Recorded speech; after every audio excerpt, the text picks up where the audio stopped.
Going to ask Mr. Robert Gribble if you would call our roll. Berry. Present. Anthony Harris. Here. Tanya Haynes.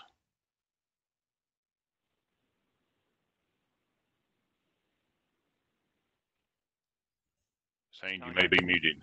Yeah. Present. Okay. Clark McKinney. Here. Charles Rahm. Here. Robert Shackelford. Here. Mr. President, all 6 board members are attending the meeting via WebEx. Okay, thank you. Welcome a new board member. We have Miss Tanya Scales Haynes with us. She has received her appointment. We congratulate you, Ms. Haynes, on your appointment, and please feel free to always ask questions or make comments, and we're glad to have you. And at this time, Miss Elizabeth Bendale will give another statement of necessity about our board meeting today. Sure. Good morning, everyone. This is a telephonic scheduled meeting of the Board of Funeral Directors and Embalmers. Notice of the June 9th, 2020 meeting for the Board of Funeral Directors and Embalmers, including the date and time, was posted to the board's website on November 12th, 2019. Additionally, this month's agenda was posted to the website on June 4th, 2020. As there is not a physical quorum present, a statement of necessity will be read into the record and filed with Tennessee. Secretary of State, as required by statute, pursuant to Tennessee Code annotated 8-44-108B2, which states if a physical quorum is not present at the location of a meeting of a governing body, then in order for a quorum of members to participate by electronic or other means of communication, the governing body must make a determination that a necessity exists. That determination must include a recitation of the facts and circumstances on which it was based. Further, Tennessee Code annotated 8-44-108A3 defines necessity as matters to be considered by the governing body at that meeting require timely action by the body, that physical presence by the quorum of members is not practical within the period of time requiring action, and that participation by a quorum of the members by electronic or other means of communication is necessary. As stated, this is a previously scheduled meeting of the Board of Funeral Directors and Embalmers that is now being held telephonically. The purpose of this meeting with members attending by teleconference is to conduct regular business of the board. Voting will be conducted by roll call.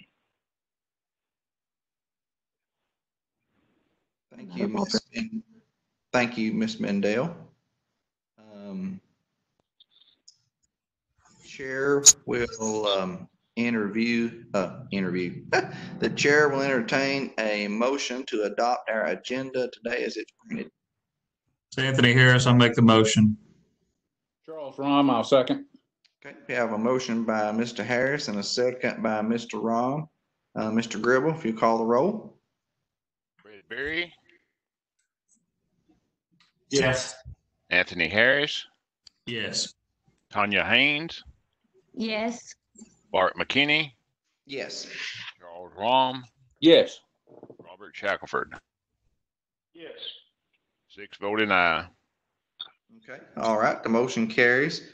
The next item on the agenda is the review and approval of February board meeting minutes, and I think all the board members were sent those ahead of time for review. So the chair will entertain a motion to approve those. This is Robert Shackelford. Motion to approve the minutes as presented.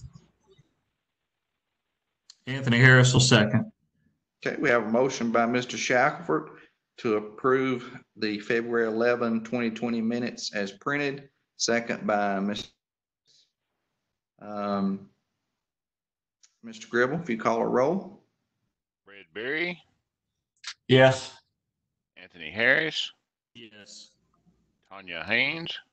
Yes. Clark McKinney. Yes. Charles Rahm. Yes. Robert Shackelford. Yes.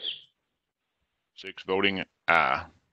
Okay, the motion I believe the May 12 minutes will be available at the next meeting. Is that correct, Mr. Gribble? That's correct, Mr. President. Okay. Next item is our legal report. Miss Elizabeth Bendale, good morning. Mr. President, it's Anthony Harris. I need to recuse myself from participation in the legal report, please. Okay, thank you, Mr. Harris. Ms. Bendale, you can proceed.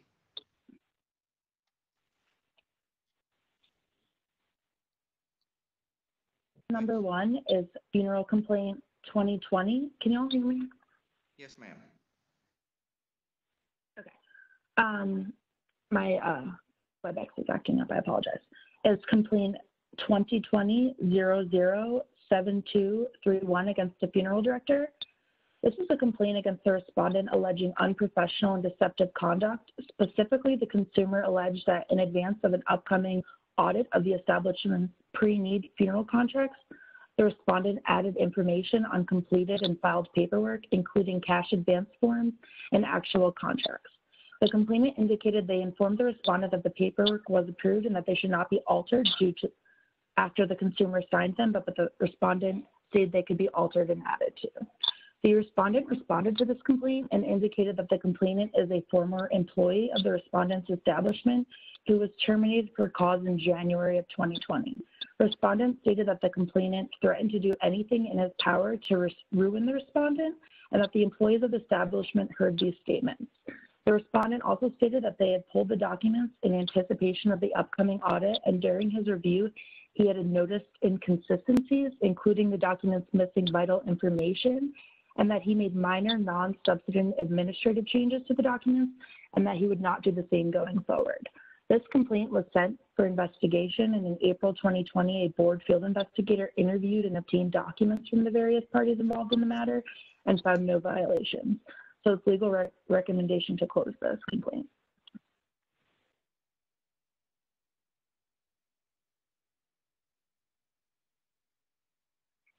Charles Ron, motion to accept recommendation of closure. Robert Shackelford. Okay, we have a motion by Mr. Rom and a second by Mr. Shackelford to accept council's recommendation. Any comments or questions? All right, Mr. Gribble, if you call the roll. Fred Berry, Yes. Anthony Harris is recused, so Tanya Haynes.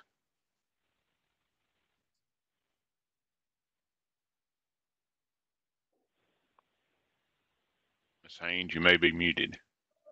Yes. Clark McKinney, Yes. Charles Rom, Yes. Robert Shackelford. Yes. 5 voting yes. Okay, the motion carries. Next, Ms. Bendale. It's complaint 2020-014811 against an establishment. This was a consumer complaint alleging that the consumer had arranged for her father's cremation in November 2019, and as of the date of the complaint, she had not received the death certificates or confirmation that her father's remains had shipped. The respondent has not responded to this complaint at this time.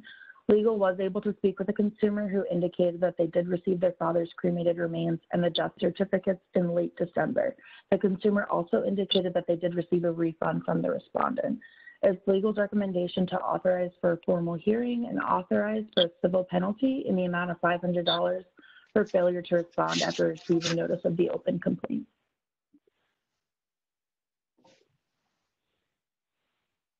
Ms. Bendale, this is Charles Rom. Are we to assume the respondent still has not responded at this time? Yes. I did check this morning and they still not have responded at this time. Motion to accept recommendation. Okay, we have a motion by Mr. Rom to accept council's recommendation.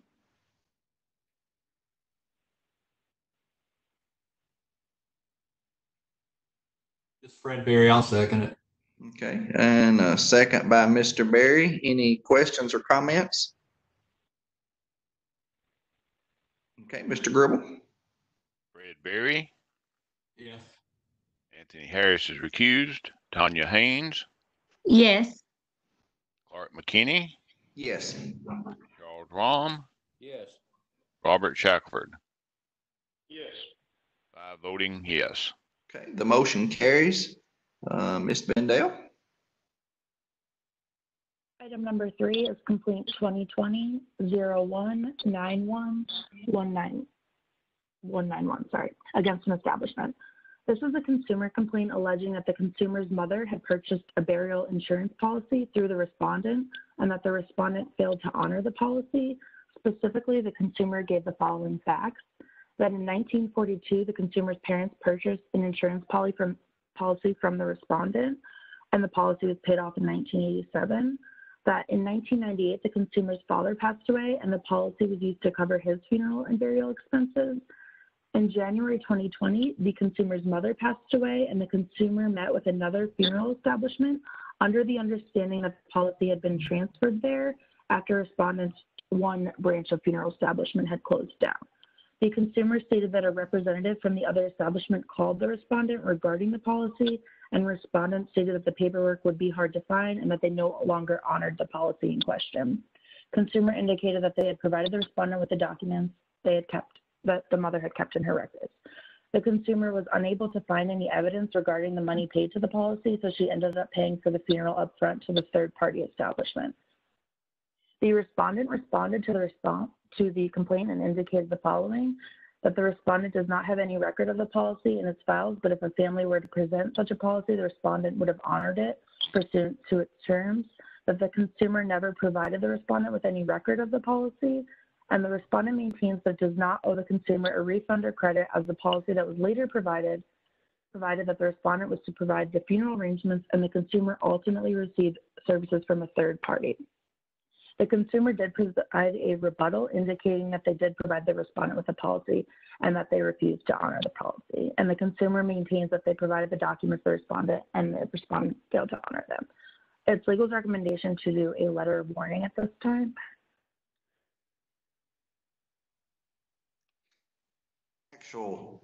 This is Clark McKinney. Is this an actual insurance policy or an old burial association policy? Was there actually money? Is there money there? There was, correct. Yes. The consumer was able to locate the policy through the Department of Insurance, and there was money that was paid into the policy. Okay, thank you. You're welcome. This is Robert Shackelford. The establishment that wound up providing the services, were they in any way related to the original establishment that had closed? They were not.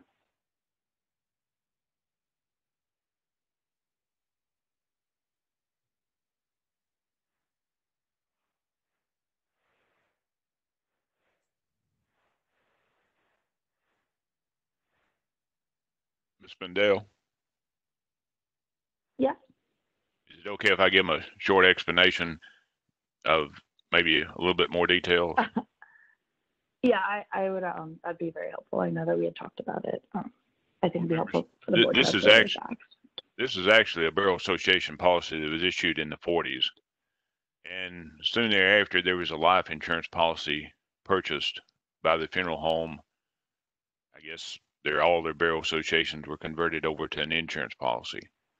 So the funeral home that originally wrote the policy has sold at least once or twice subsequent to that time. The consumer chose to go to a funeral home where one of the former employees was now working and have the policy service there. And as Ms. Bendale said, it appears that there is some money available to the consumer, but the final funeral home did not provide all the items listed in the original burial association policy was issued back in 1942. Now, hopefully that's helpful, 42 or 43, somewhere in there. Hopefully that's helpful, and it may be more confusing than ever.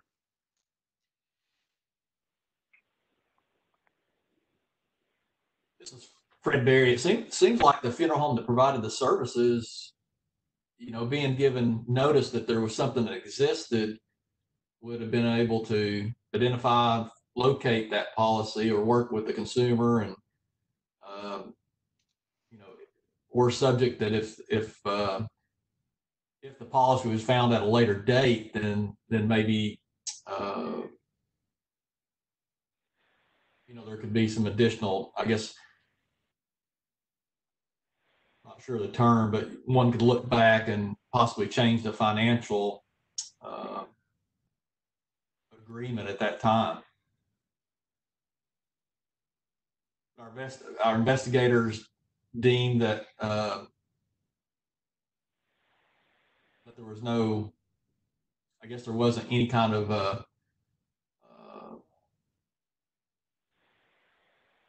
statute broken or anything like that. It's just, I guess it's just typically a business decision as to whether that funeral home would work to honor that or not work to honor it. I'm assuming that they're, at this point in time, after the policy's been located, they're not willing to change their financial agreement. Would that be correct, Mr. Gribble? I think Ms. Mendel can probably answer that better than me. And Ms. Mendel, you might want to expound upon why you told me the reason for a letter of warning, and which so that the area as to why the letter of warning, that might be good to explain too.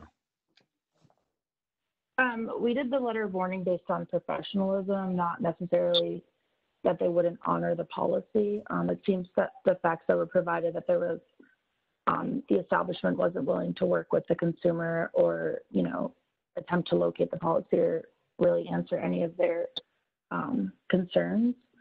So the letter of warning was based on that. It didn't necessarily arise to a consent order level, but as you had stated, it'd really be a funeral home decision on whether or not to, the other funeral home to honor the policy and provide. And I doubt that they would want to change, like you said, the contract at this point. Charles Rahm here. Does that answer your question, Mr. Berry? Yes. I agree. This is Charles Rahm. I agree with Fred. It's not. I think it was more of a business decision. This firm was not completely obligated to honor this policy. There may not have been enough funds, and certainly we don't know all the circumstances, but I agree it was probably just a business decision not to honor this policy completely.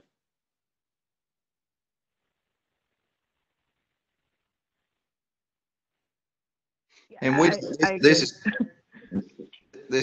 is Clark, and at least maybe there is some funds for this one, but there are many old barrel associations that have become insolvent through the years, and the policies, maybe their premiums were 14 cents a month, and all the cash value was $100 anyway. So I just want to be careful, not one of those cases, because those policies are beginning to be few and far between anyway. And but if there's an insurance policy out there to help with the cost, I completely understand that the family would want the proceeds, no matter if it's $100 or more. Charles Rahm here. I find it interesting that they were able to convert whatever it was that was purchased in 42 into an insurance policy, not knowing who I guess they would have contacted the family and made family the beneficiary, or the funeral home was beneficiary, or what was their ability to get a life insurance policy on that individual? Could you repeat the question, Mr. Rahm?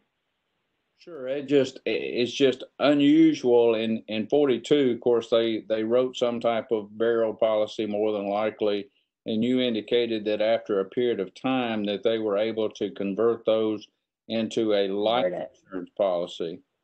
How were they able and this may be way off base and not necessary, just curious how they were able to convert that into a life insurance policy without showing insurability and the reason for them to be able to do that. I actually did not look into that issue. I don't know if Mr. Gribble has any further explanation on how they were able to do that. When I looked into it, we had just discussed that they had turned the policy into an insurance policy. The mechanism of how they did that, I'd be happy to look into. I don't have the information. Sure, I guess the main part of that question is, who was the beneficiary? Was it a family member, or was it the funeral home, or do we know? Mr. Rom, I don't think I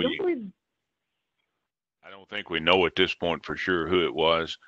It was just an insurance policy that was issued on the individual as being insured. I'm not sure I don't think we had enough documentation to know who the insured was. I think Ms. Mendel, and if I'm incorrect here, speak up, Ms. Mendel, but the issue is not necessarily the Borough Association policy or the insurance. It was that the funeral home who actually held the records and whom the complaint is filed against appeared to be uncooperative at the time of death and looking for the records, looking for the policy.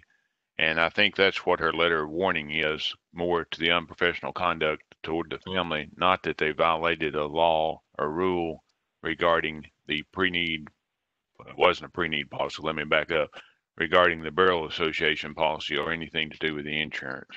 Is that correct, Ms. Mendel? That is correct. It'd be based on professionalism, not the issue of the policy. This is Charles Rom. So it was just the manner in which they handled the situation, not really the situation that we're looking at. Is that correct? Correct. That is correct. Motion to approve letter of warning. Fred Berry, second. Okay, we have a motion by Mr. Rom and a second by Mr. Berry to accept council's recommendation. Mr. Gribble, you call a roll. Fred Berry. Yes. Anthony Harris has recused himself, so Tanya Haynes. Yes. Clark McKinney. Yes. Charles Rom. Yes. Robert Shackford. Yes. 5 voting yes. Item number 4 is. Yes, the motion carries and his dog it agrees. So go right on. Great. So item number 4 is complaint 2020-01-9361 against an establishment. And this is a complaint submitted by a removal service alleging that the respondent has failed to pay for multiple services over a 7-month period. The complainant provided documentation regarding the lack of payment. The respondent responded to the complaint and stated that the former managing partner tasked with the accounts payable let the invoices slip through the cracks. And the respondent indicated that they had mailed the complainant on March 18th the payment to cover the 2 oldest invoices, and that they were planning to bring the rest of the invoices up to date as soon as possible. I was able to speak with the complainant, who indicated that all of the accounts were paid in full, and its legal recommendation to authorize for a formal hearing and authorize for a civil penalty in the amount of $250. I would, however, like to note on the record that the complainant had indicated that the issue was addressed and they would be comfortable with closing the complaint.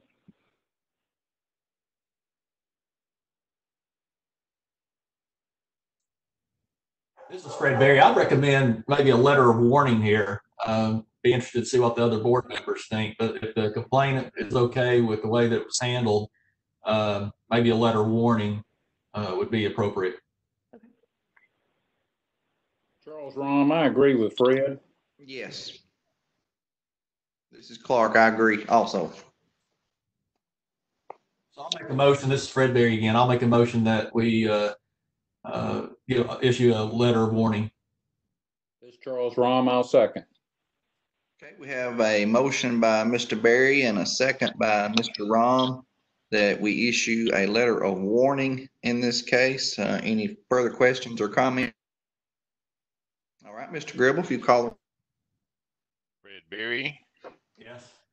Anthony Harris has recused himself. Tanya Haynes. Yes. Art McKinney. Yes. Charles Rom. Yes. Robert Shackelford. Yes. 5 voting yes, Mr. President. All right, the motion carries. Ms. Item Bendale. number 5 is complaint. Okay. Item number 5 is complaint 2020-02-9221 against an establishment.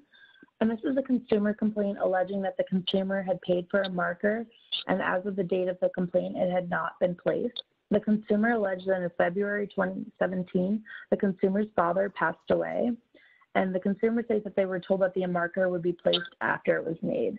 The consumer states that they had been to the respondent's office multiple times and were informed each time that the marker would be placed.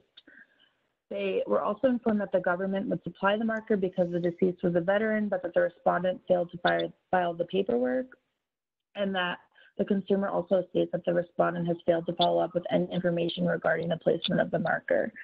The respondent responded to the complaint and indicated that the marker was supposed to be provided by the government as the deceased was a veteran, and they indicated that they had followed up with the VA, but the VA did not have any record of a request, and that they have since requested a marker, but that due to the COVID-19, the shipping times are delayed, and they will install the marker as soon as it arrives. I did speak to the respondent last week, and the marker has still not arrived, and it still has not been placed at this time. It's legal's recommendation to authorize for a formal hearing and authorize for a civil penalty in the amount of $250.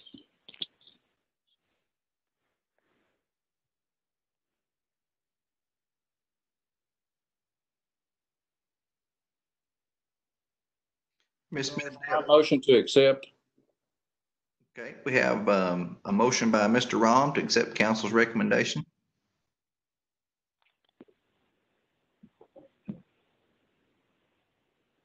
Robert Shackelford, second. A second by Mr. Shackelford.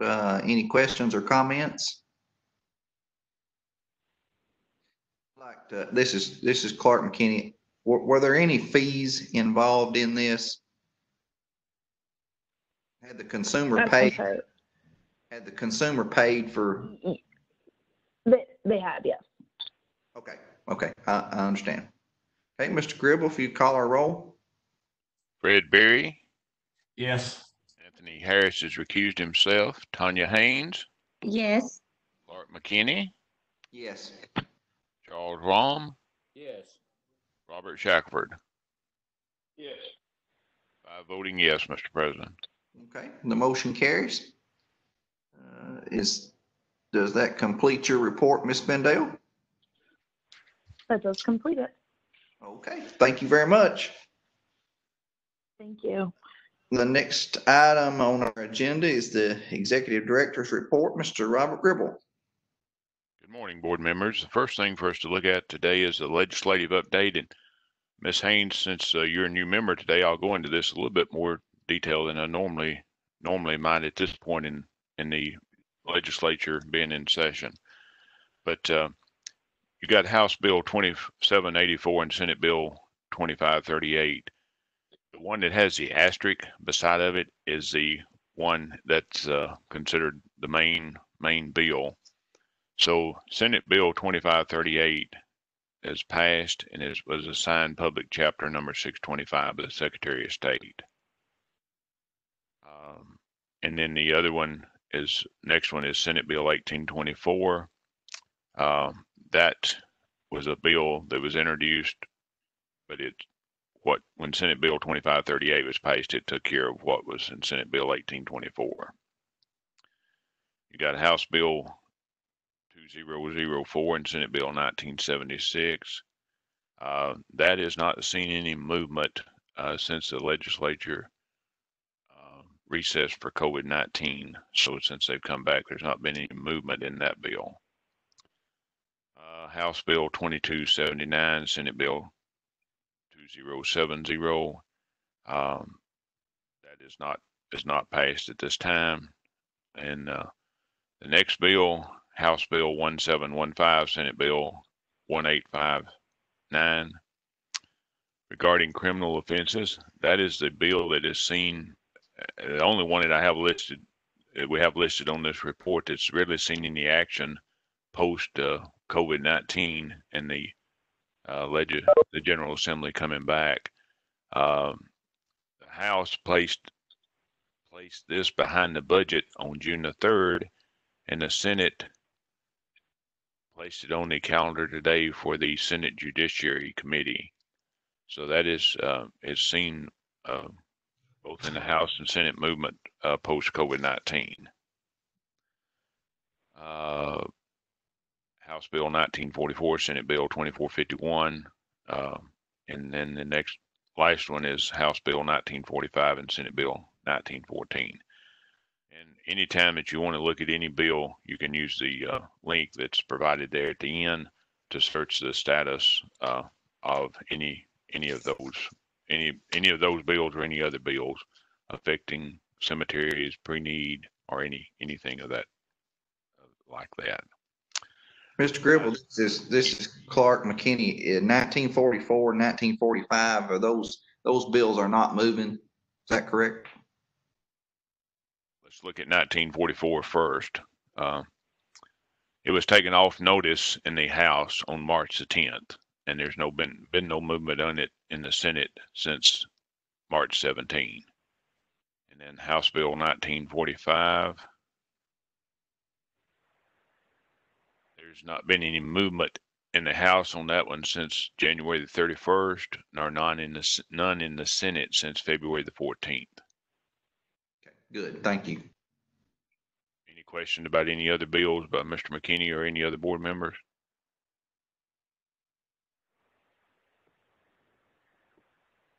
Okay, if not, the licensee report. It's a report of licenses administratively approved by the executive director pursuant to board authority for the period of May 9, 2020 through June 5, 2020. And then you have a list of an establishment and several individuals there. There are no establishments that we know of that have closed since the last board meeting. And there's not any disciplinary action to report from the April 2020 disciplinary action report that's issued by the regulatory boards. Complaint report as of June the 5th, we had 19 complaints that were against either a funeral director and/or embalmer, or an apprentice funeral director and/or apprentice embalmer, and 32 complaints against establishments for a total of 51 complaints. That concludes my report. I'll be glad to answer any questions that any board member has. Anyone have any questions for Mr. Gribble? All right, Chair will entertain a motion to accept the executive director's report. Anthony Harris make a motion. Charles Rom, second. We have a motion by Mr. Harris and a second by Mr. Rom to accept the executive director's report. Mr. Gribble, if you call the roll. Fred Berry. Yes. Anthony Harris. Yes. Tanya Haynes. Yes. Clark McKinney. Yes. Charles Rom. Yes. Robert Shackelford. Yes. 6 voting yes, Mr. President. All right, the motion carries. The next item on the agenda is we have a licensee that is requesting a continuing education extension. And this is, I believe he has a funeral director and embalmer's license, and he has been ill. Mr. Gribble, can you give us a rundown on this? Yes, Ms. Bendel and I have spoken, and we want to be careful not to do any HIPAA violations. So we have a funeral director and embalmer who has been licensed for several years and has done his continuing education on time in the past. But this year he acquired a serious illness, and then after he completed that illness, and he had another illness that it's a severe illness. The first one was serious, second one was severe, and he had back in May he was on bed rest and still taking medication. And I spoke with this individual, I think it was last Thursday or Friday. I called and talked to him, and these illnesses have still affected his ability to return to work. He is working some, but he's not able to work in a full capacity, and obviously not only return to work, but engage in other activities such as doing his CE. He has completed some of it, and he mentioned to me when I spoke to him on the phone that he would be most gracious if the board would consider extending him 60 days, giving him 60 additional days to complete his CE. For his license expired June the 30th. Both of them expired June the 30th, 2020, and he's asking for 60 days additional time to complete those continuing education requirements. This is Fred Berry. I'll make a motion to extend that 60 days. Okay, we have a motion by Mr. Berry Anthony Harris will second. and a second by Mr. Harris. Any questions or comments for Mr. Gribble? All right, Mr. Gribble, call our roll. Fred Berry, Yes. Anthony Harris, Yes. Tanya Haynes, Yes. Clark McKinney, Yes. Charles Rahm, Yes. Robert Shackelford. Yes. 6 voting yes, Mr. President. All right, the motion carries. Mr. Gribble, I don't believe we have any individuals or establishments for license applications today. Is that correct? That is correct. All right. Any new business, any comments or anything by any of the board members? Charles Rahm, I just want to welcome our new board member and look forward to working with her over the next several years. Thank you so much. Okay, thank you. President, Yes. there's one other thing I'd like to mention. I don't think it will affect the funeral establishments, but the Assistant Commissioner's Office has asked that we make people aware of this. It's the Tennessee Business Relief Program. It's $200 million available for small businesses affected by COVID-19. And as y'all very vividly know, that the COVID-19 pandemic has created immense economic pain across our state, especially among small businesses that some even face temporary closure. And there's information. It's based on amounts awarded based on the annual gross sales of businesses, and there are more details that are going to be posted on the Department of Revenue's website. So I said initially it might not affect funeral establishments, but it could, I guess. I don't want to. If people are interested in it, they just need to check it out to see if it's something that they can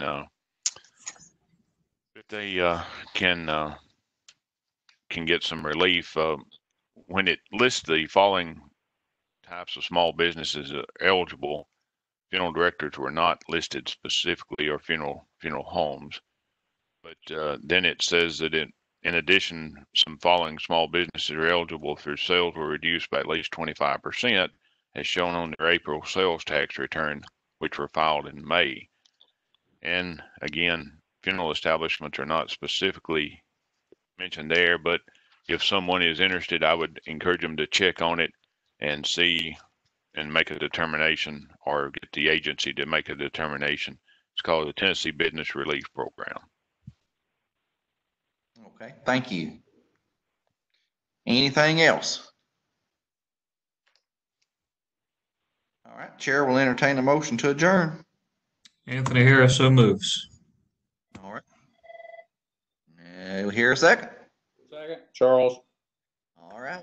Let's do a roll call, Mr. President. All right.